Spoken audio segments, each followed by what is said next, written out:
So in this video this will gonna be my last video before business statistics exam. ठीक है, अगर किसी ने कोई क्वेश्चन वगैरह नहीं पूछ लिया तो ठीक है, this will gonna be my last video. तो इस वीडियो में ज़्यादा टाइम वेस्ट नहीं करेंगे, कोई गो थ्रू करते हैं कि हमको क्या करना है पेपर में। ठीक है, हम ना यहाँ पे टिप्स एंड ट्रिक्स की बातें करेंगे, बट वो उतना काम नहीं आती पेपर में। टिप्स एंड ट्रिक्स उतना काम नहीं आती बिकॉज हम पे होता है बहुत ज़्यादा प्रेशर वगैरह, एंड हमें कुछ भी याद नहीं आता। अगर मैं तुमको कहूँ कि ये कर लेना, वो कर लेना, ये करना है, ये अच्छे से लाना है, ऐसा कुछ हमें याद ही नहीं आता है। उस समय तुमको लगता है फटाफट से करो यार, बहुत कम टाइम बचा है। एंड ऊपर से अगर हमसे कोई क्वेश्चन नहीं हुआ तो गलत हो गया, हमारा टाइम वेस्ट हो गया आधा घंटा अगर, तो फिर हमारी हालत ख़राब हो जाती है। तो हमारी सिंपल अप्रोच यही रहेगी इस वीडियो में कि देखो, हमको इतना पता है कि प्रेशर आएगा हमारे ऊपर एंड हम बहुत लोड में होंगे। तो ऐसा हम क्या कर सकते हैं कि वो जो प्रेशर पड़ेगा हमारे ऊपर, जो प्रेशर पड़ेगा, प्रेशर तो आएगा ही आएगा, वो तो नहीं हट सकता, लेकिन जो प्रेशर होगा उस समय जब हम एग्ज़ाम लिख रहे होंगे, उससे जो होगा नुकसान हमारा, उसको कैसे पूरा काम कर उसको कैसे मिनिमाइज़ किया जा सकता है। तो बहुत सिंपल टेक्निक है यार, मे भी बहुत से बच्चों को पता भी होगी, बट आई बता देना चाहिए। देखो, हमको जो आता है ना पहले वही करना है। मैथ्स के किसी प्रैक्टिकल एग्जाम में ना कभी हमको रिस्क लेना नहीं चाहिए। जो हमको आता है पहले हमें वो कर ख़त्म कर देना है। लेट्स से मेरा पेपर है, ठीक है, प्रीवियस ईयर का पेपर आई गेस, सही से मुझे याद नहीं आता, 25 का या 24 का है, ठीक है, उनमें से किसी एक का है ये ऑनर्स का पेपर, आई गेस 25 का ही है। ठीक है, जैसे मान लो मैं अटैम्प्ट कर रहा हूँ क्वेश्चन, ठीक है, इसे रीलोड करने दो एक बार, साफ़ हो जाएगा फिर ये। जैसे मान लो मैं अटैम्प्ट कर रहा हूँ एंड देखो पहले में ऐसे ऑप्शन आता है। देखो अब मैंने कुछ नहीं करा, अभी तो अभी आया था कंपनी लॉ का पेपर। वो अब देखा होगा बच्चों ने, बहुत से बच्चों ने देखा होगा कितना वो दुनिया से अलग पेपर था। एंड वो सडनली ऐसा हो गया था कि फॉर्मेट पूरा चेंज हो गया। तो हम कुछ भी बात नहीं करेंगे फॉर्मेट के ऊपर कि पहले में 6 पॉइंट आएगा एंड और में 1 पूरा आएगा, ऐसा कुछ नहीं बात करेंगे हम फॉर्मेट बात करेंगे नहीं, क्योंकि फॉर्मेट का कोई भरोसा नहीं है। फॉर्मेट का कोई भी भरोसा नहीं है, कुछ भी फॉर्मेट आ सकता है। सो बी प्रिपेयर्ड फॉर्मेट के लिए तो ठीक है, बट हाँ क्वेश्चंस वगैरह ऐसे ही होंगे। And I don't think so, अगर आपने मेरी वीडियो देखी है तो आपको ये सब क्वेश्चन मुश्किल लग रहे होंगे देखने में, है ना। देखो ये सब क्वेश्चन मुश्किल लग रहा है देखने में, ये सब क्वेश्चन तुमको। देखो कर्टस वगैरह, यहाँ देखो कोफिशिएंट दिया हुआ है, हमको निकालने का है, कोरिलेशन निकालो, कितना ईजी है। मैंने बताया था दोनों साइन सेम होता है कोफिशिएंट का, तीनों का बेसिकली, दोनों कोफिशिएंट का भी एंड जो साइन होता है कोफिशिएंट का वही साइन होता है हमारा कोरिलेशन का भी। तो अंडर रूट में इन दोनों कर देना मल्टीप्लाई, एंड जो भी आंसर आएगा उसमें नेगेटिव साइन लगा देना, कितना ईजी है ना। ये भी प्रूफ करना तो बताया था मैंने। मीन मार्क्स सही कर लोगे, मीन तो रिलेटिव बताया ही था, कंबाइन बताया ही था मैंने, है ना। ये प्रोबेबिलिटी किसकी है बताओ, 100 box contain 20 types of type A defect, B defect, 4 toys with both. देखो कुछ कॉमन दिख रहा है हमको यहाँ पे, एंड क्वेश्चन भी लग रहा है सिंपल सिंपल सा, क्वेश्चन भी इतना कुछ लग नहीं रहा, कॉम्प्लिकेटेड सा नहीं लग रहा। इट मीन्स क्वेश्चन है हमारा किसका, कंडीशनल प्रोबेबिलिटी का। ठीक है, इनकम्प्लीट डिस्ट्रीब्यूशन है, मिसिंग फिगर से निकालने, मीडियन गिवन है, मीडियन 35 है, तो मीडियन क्लास हो गई मेरी ये, बस आगे सारा फॉर्मूला के बना लो, 2 क्वेश्चन सॉल्व कर दो। मूवमेंट्स गिवन है अबाउट 5 गिवन है, मतलब ये रॉ मूवमेंट्स हैं।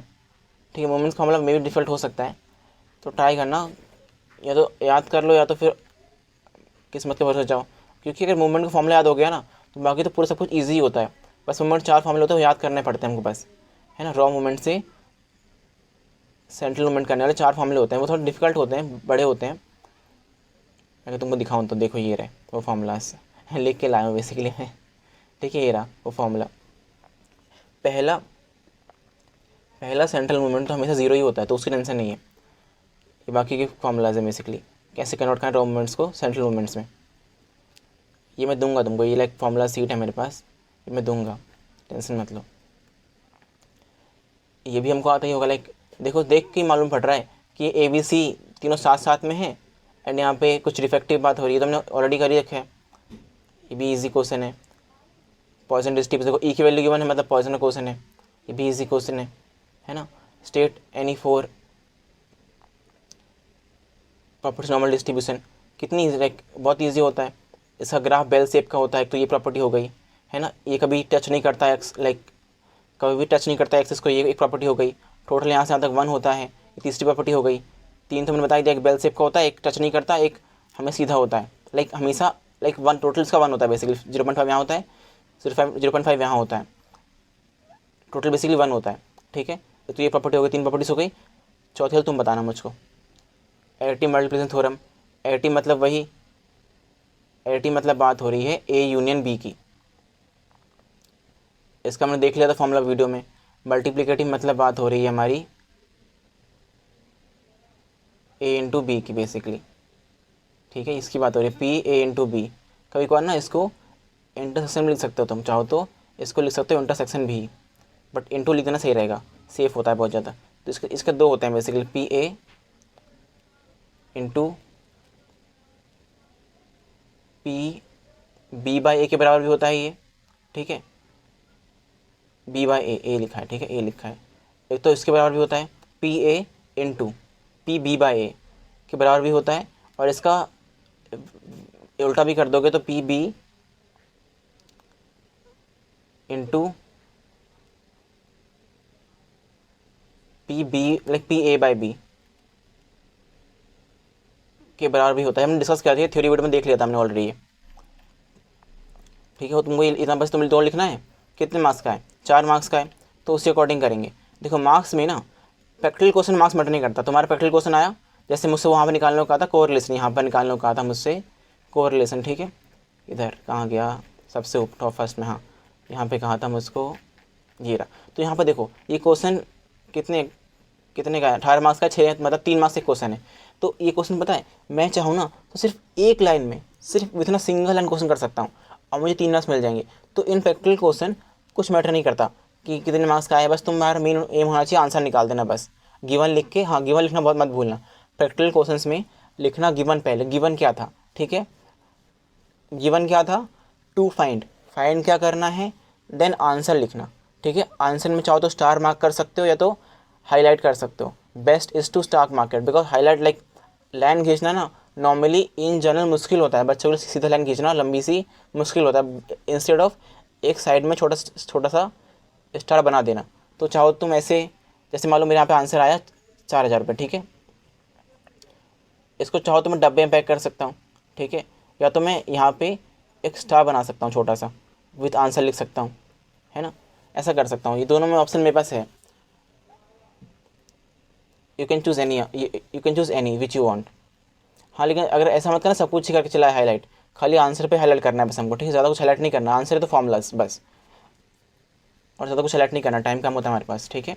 तो प्रैक्टिकल क्वेश्चन में मार्क मैटर नहीं करता। हाँ इन थ्योरी क्वेश्चंस 3 मार्क्स का क्वेश्चन आया, तुम इतना रख लो, तुमको डिसेंटली एक पेज लिखना है। 4 मार्क्स का आया क्वेश्चन, तो एक पेज में अगर हो गया, अगर तुम्हें लगता है एक पेज में हो गया मेरा सब कुछ खत्म हो गया, कवर अप हो गया है, तो ठीक है। अदरवाइज ऑल्दो मैं रिकमेंड नहीं करता थ्योरी में उतना आगे बढ़ना चाहिए, बिकॉज टाइम कम होता है बहुत ज़्यादा। बट अगर तुम्हें लगे मेरा खत्म नहीं हो पाया एक पेज के अंदर 4 मार्क्स का क्वेश्चन थ्योरी का, तो तुम तब आगे बढ़ सकते हो, ठीक है, तब आगे बढ़ जाना। जैसे यहाँ पे मान लो क्वेश्चन आया था मेरे पास 4 मार्क्स का, एडिटिव वाला एक्सप्लेन करना था, ठीक है, 4 मार्क्स का क्वेश्चन था ये। अब मान लो मैंने इसको खत्म कर दिया, जो कि इजीली हो जाएगा एक पेज में, पूरा हो जाएगा आराम से, लिखा 2 फार्मूलाज एंड 2 फार्मूलाज एक्सप्लेन कर दिए बस, तो इजीली एक पेज में हो जाएगा। बट तुम्हें लगता है कि कुछ कॉन्सेप्ट्स रह गए हैं, एक पेज में नहीं हो पाया, तभी आगे जाना। अदरवाइज ट्राई करना एक पेज में हो जाए 4 मार्क्स का भी क्वेश्चन थ्योरी का, ठीक है, थ्योरी में टाइम वेस्ट मत करना। जैसे प्रॉपर्टीज़ है, इससे देखो नॉर्मल की प्रॉपर्टी पूछे ना, अगर नॉर्मल की प्रॉपर्टी पूछे तो ग्राफ बनाना मस्ट है, ठीक है, ग्राफ बनाना मस्ट है, वो दिखाई चुका हूँ मैं ग्राफ कैसे बनाना है। जो मैंने पीडीएफ में आंसर दिया ना उसमें जैसे ग्राफ बनाना, बस वैसे ग्राफ बना के चले आना, इनफ होगा। Investment consultant Predix odds against, है ना, ये तो मैं देख लिया था, ऑड्स वाले क्वेश्चन कर लिया था हमने। An inquiry into budget of middle class, ये भी देख लिया था हमने question. A life time certain, देखो यहाँ पे जो ये आया नॉर्मल क्वेश्चन आया 9 मार्क्स का, हमने लेकिन ना इसका एक मॉडिफाइड वर्जन किया था, हमने इसका एक मॉडिफाइड वर्जन कर लिया था। ये तो नॉर्मली क्वेश्चन है बहुत ज़्यादा, जिसने मेरी वीडियो देखी उसको तो नॉर्मल लग रहा होगा। हमने एक और किया था वैसे टॉप 5% वाला, इसमें हमने लिया था मॉडिफिकेशन। तो कौन सारी ईजी है, ठीक है, ये तो कौन सब तुम आ ही रहे होंगे समझ में, एंड तुम्हें साथ में टिप्स देख लिया होगा, इससे क्वेश्चन वगैरह सब ईजी है, एंड साथ में टिप्स भी देख लिया होगा, है ना, कि जो पहले आता है उससे पहले करना है, गिवन लिखना है प्रैक्टिकल क्वेश्चन में, टू फाइंड लिखना है, एंड आंसर को या तो लाइन खींच दो या साइड में स्टार मार्क कर दो, डार्क स्टार, ठीक है, छोटा सा डार्क स्टार कर दो, ठीक है। तो ये हमारा पहला था, है ना। ऑप्शन जब भी चुनना ना, when are you choosing between options, अब देखो कैसे चुनना है ऑप्शंस के बीच में। देखो यहाँ पे मान लो मुझे मालूम पड़ा कि पहला पॉइंट है जिसमें 3 मार्क्स का एक है, मुझे 6 करने हैं, ठीक है, और मुझे मालूम पड़ता है कि मैं 6 नहीं कर पाऊँगा, मुझे तो खाली 4 आते हैं बस, टोटल 8 दिए हुए हैं, मुझे से 4 आते हैं, मैंने 6 नहीं कर पाऊँगा, मुझे मालूम पड़ा। तो मैं 4 जो आते हैं मैं अच्छे से कर लूँगा, ठीक है। 4 जो आते हैं मैं अच्छे से कर लूँगा। तो मतलब मेरे इसमें 12 मार्क्स कन्फर्म्ड है ना, 3 3 to 4 12 मार्क्स कन्फर्म्ड। एंड मैं गया और मैंने देखा हाँ ये तो मुझको आता है, पहला वाला आता है, मतलब 9 मार्क्स का मुझको आता है, 9 मार्क्स का मुझको आता है। हाँ लेकिन मैं प्रोबेब में कंफ्यूज हो रहा, मैं समझ नहीं आ रहा कैसा क्वेश्चन है, बेस थोड़ा में क्वेश्चन है। अगर तुमको हल्की सी भी कन्फ्यूजन हो जाती है ना एक बड़े क्वेश्चन में, 9 मार्क्स के क्वेश्चन में हल्की सी भी कन्फ्यूजन हो जाती है तो छोड़ देना, उसमें स्टक मत होना प्लीज़। एक बड़े क्वेश्चन में, छोटे क्वेश्चन में तो फिर भी समझ में आ जाता है कि या तो मेरा गलत तो सही है, लेकिन बड़े क्वेश्चन में ना हमको बहुत देर बाद जाके मालूम पड़ता है, बड़े क्वेश्चन में बहुत देर बाद जाके मालूम पड़ता है कि हमने गलत कर दिया, एंड फिर वापस लौटने का कुछ भी सवाल नहीं पैदा होता है। तो बड़े क्वेश्चन में तुम्हें लगता है हल्के से भी क्वेश्चन लाइक हल्के से भी चांसेस है कन्फ्यूज़न के, तो तुम इतना समझ लेना कि लॉस तुम्हारा बड़ा होगा, मतलब पूरे 9 मार्क्स जाएंगे। पहले यहाँ पे जा रहे थे 6 मार्क्स एंड वहाँ पे जाएंगे 9 मार्क्स, तो रिस्क कम किस में है, रिस्क कम है कि मैं पहले वाला ही कर लूँ, ठीक है। तो इससे मेरा स्ट्रेस कम से कम रहेगा कि जितना मैंने क्या सही किया, बाकी तो 6 मार्क्स का तो मैं कॉम्प्रोमाइज़ कर सकता हूँ, कोई दिक्कत की बात नहीं है। और अगर मैं कुछ भी लिख दूँगा तो 1 मार्क्स तो मिल ही जाएगा, 1 मार्क्स 2 मार्क्स तो ऐसे ही मिल जाएंगे, कुछ भी लिख दूँगा तो मैं, ठीक है। ऑल तो चेकिंग हार्ड होने वाली मुझे लग रहा है इस बार तो, है ना, CBSE कांड बहुत हुआ है। एंड ना होते हैं इस पॉइंट पर प्रोबेबिलिटी के क्वेश्चन, थ्योरी का क्वेश्चन है तो अटैम्प्ट करना है, ठीक है, आता तो होगा ही, आना ही चाहिए। लेकिन अगर प्रैक्टिकल क्वेश्चन है ना, एंड अगर तुम्हें हल्का सा भी कन्फ्यूजन होता है समझने में कि बेस का क्वेश्चन है या कंडीशनल क्वेश्चन है, तुम्हें हल्का सा भी कन्फ्यूजन हो गया समझने में तो उसको वहीं छोड़ देना, उसको करना एंड में, ठीक है। प्रोबेबिलिटी के क्वेश्चन प्रैक्टिकल्स वाले, प्रैक्टिकल वाले क्वेश्चन बेसिकली प्रोबेबिलिटी के, अगर तुम्हें लगता है हल्का सा भी कन्फ्यूजन, एक तो है कि तुम प्रॉपर श्योर हो तुम कर लोगे, बहुत ईजी क्वेश्चन है, एक है तुम्हें कन्फ्यूजन हो रही है, तो इसके क्वेश्चन को लास्ट में करना, ठीक है, लास्ट करना, बिकॉज ये बहुत रिस्की चांस होता है क्वेश्चन करना, प्रोबेबिलिटी क्वेश्चन, इसमें कुछ भी हो सकता है बेसिकली, ठीक है। तो उसको लास्ट में करना, ऑल्दो इजी क्वेश्चन आएंगे, ज़्यादा मुश्किल नहीं आएगा, बट ठीक है फिर भी कन्फ्यूजन होती है हल्की सी भी तो उसको लास्ट में करना, समझ गए। तो अगर मैं इन सिंपल वर्ड समराइज़ करूँ तो हमको जो आता है पहले वो पहले करना है, थ्योरी क्वेश्चंस को स्किप नहीं करना, थ्योरी क्वेश्चंस में हमको मार्क्स वाइज रहना है। प्रैक्टिकल क्वेश्चन में हमारा आंसर आ जाए बहुत है, लेकिन थ्योरी क्वेश्चन में अगर मान लो 6 मार्क्स का थ्योरी क्वेश्चन आया, मान लो 6 मार्क्स का आ गया, then I will need to write 2 pages at least, या तो मैं एक पेज से भर दूँ और अगला पेज स्टार्ट कर दूँ, ऐसा, ठीक है। तो थ्योरी क्वेश्चन में मार्क्स के अकॉर्डिंग भी चलना है हमको। एंड 4 मार्क्स का क्वेश्चन थ्योरी का आया, ट्राई करना उसको एक पेज में फिनिश अप कर दूँ मैं। एंड किसी का ग्राफ वगैरह बनता है, जैसे मान लो अगर मुझसे एक क्वेश्चन पूछ लिया कंपोनेंट्स का, कंपोनेंट्स ऑफ टाइम सीरीज़ आ सकता है, इंपॉर्टेंट क्वेश्चन है, तो उसमें 4 ग्राफ मैंने तुमको बताया, ठीक है, उसमें मैंने तुमको 4 ग्राफ बताए थे, वो तुमको बना के आने हैं, वो ग्राफ बना के आने ही आने हैं, ठीक है। वो थोड़ा क्वेश्चन था बेसिकली, तो अब तुमको समझ में आ रहा होगा। एंड अब तुम्हें क्या करना है, अब तुम्हें कुछ नहीं करना, जनरल समझ लो, तुम पेपर में लेके के जाना है, अपना कैलकुलेटर लेके जाना, एडमिट कार्ड लेके जाना, है ना। And wait a little, just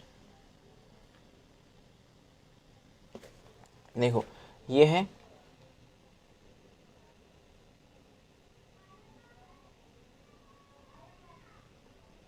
ये चैनल, ठीक है।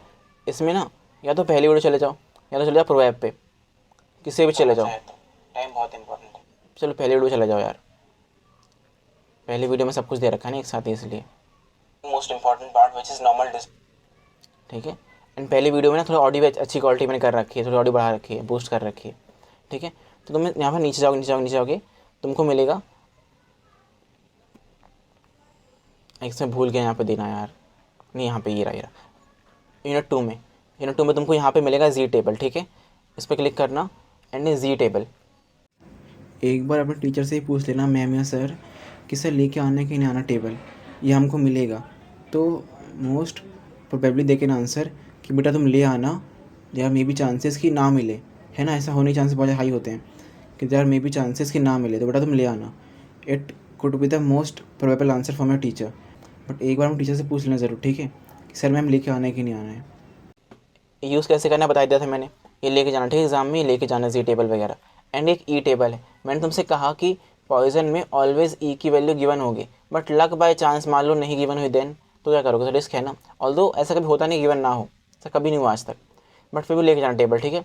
एंड देखो कैसे टेबल को सेम ही जैसे हम देखा ना ये टेबल को, सेम वैसे ही हम देखते हैं ई की टेबल को, जैसे अब एग्जाम्पल दिया हुआ है, ठीक है। अगर मान लो ई -0.4 है तो प्लस माइनस का तो कुछ फर्क पड़ता नहीं है, प्लस माइनस से कोई फर्क नहीं पड़ता।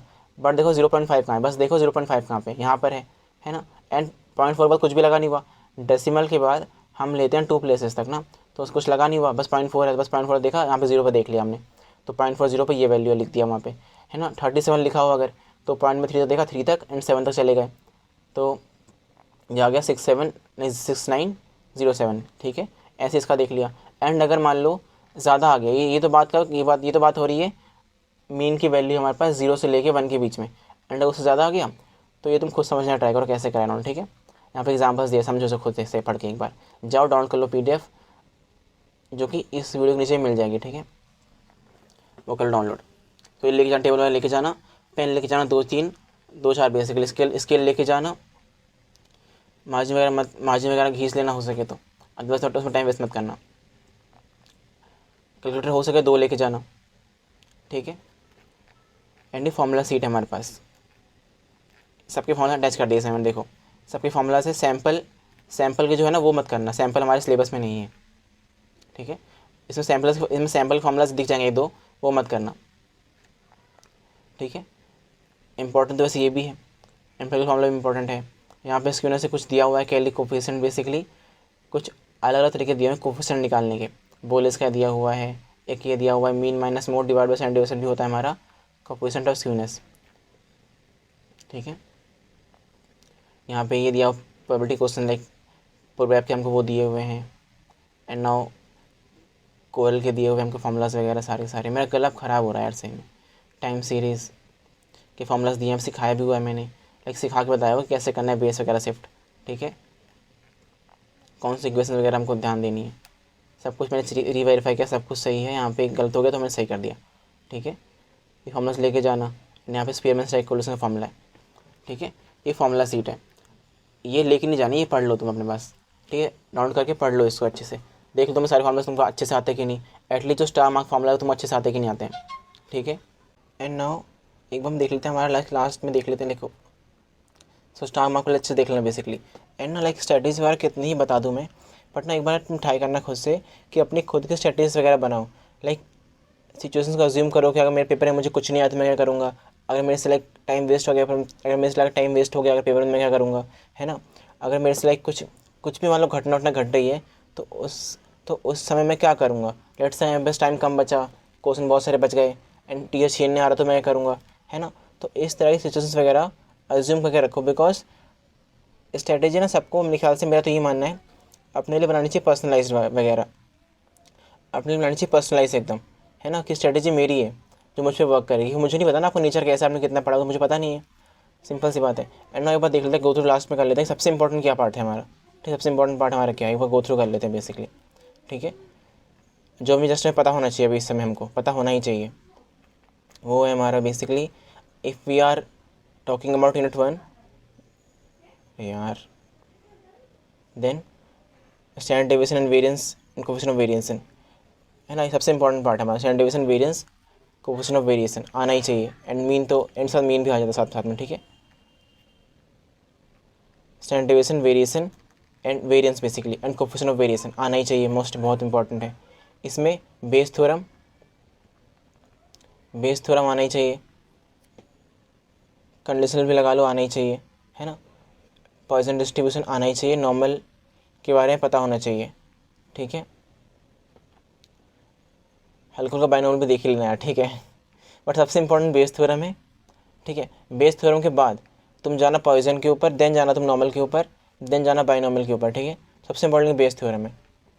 सो सबसे इंपॉर्टेंट केस बेसिकली ऊपर वाले पार्ट में, कोलेसन वाले पार्ट में है रैंक कोल सबसे इंपॉर्टेंट है, देन कार्ल पियर्सन, एंड नीचे वाले पार्ट में सबसे इंपॉर्टेंट है इक्वेशन बनाना आना चाहिए, ठीक है, then standard error of estimate. And overall पूछोगे तो सबसे इंपॉर्टेंट है इक्वेशन बनाना आना चाहिए, देन उसके बाद आता है रैंक, देन उसके बाद आता है रैंक कोरिलेशन, ठीक है, and so on continued. And time से सबसे इंपॉर्टेंट, टाइम सीरीज में कंपोनेंट्स, फिटिंग, ये दोनों, ठीक है, सबसे इंपॉर्टेंट है। शिफ्टिंग पहले ये करना, देन जाना शिफ्टिंग और बेस पे, ठीक है। बट सबसे इंपॉर्टेंट तो ये है, आना ही आना है ना। उसमें भी हमारा पहला वाला लीस्ट स्क्वायर वाला, लीनियर ट्रेंड वाला, ठीक है, मोस्ट इंपॉर्टेंट है। एंड इसमें हमारा वही एडिशन प्रूफ करना, loss PS purchase and faeces निकालना, ये 2 टॉप पे हो गए, एंड देन सीपीआई आता है हमारा। ठीक है, बस। तो ये हमारे कुछ मोस्ट इंपॉर्टेंट टॉपिक्स थे। सर घबराना मत, चीज़ें लेके जाना, कैलकुलेटर लेके जाना, टेबल्स वगैरह लेके जाना, टेबल्स तुमने देख ली। ठीक है, कुछ भी मिस मत करना, वगैरह लेके जाना। And if you and doubts any queries वगैरह सब जाके लाइक तुम मुझे कमेंट कर सकते हो, सब कुछ कर सकते हो। ठीक है, no to hesitate. So thank you watching guys, इतने ही था मुझको बस इस वीडियो में।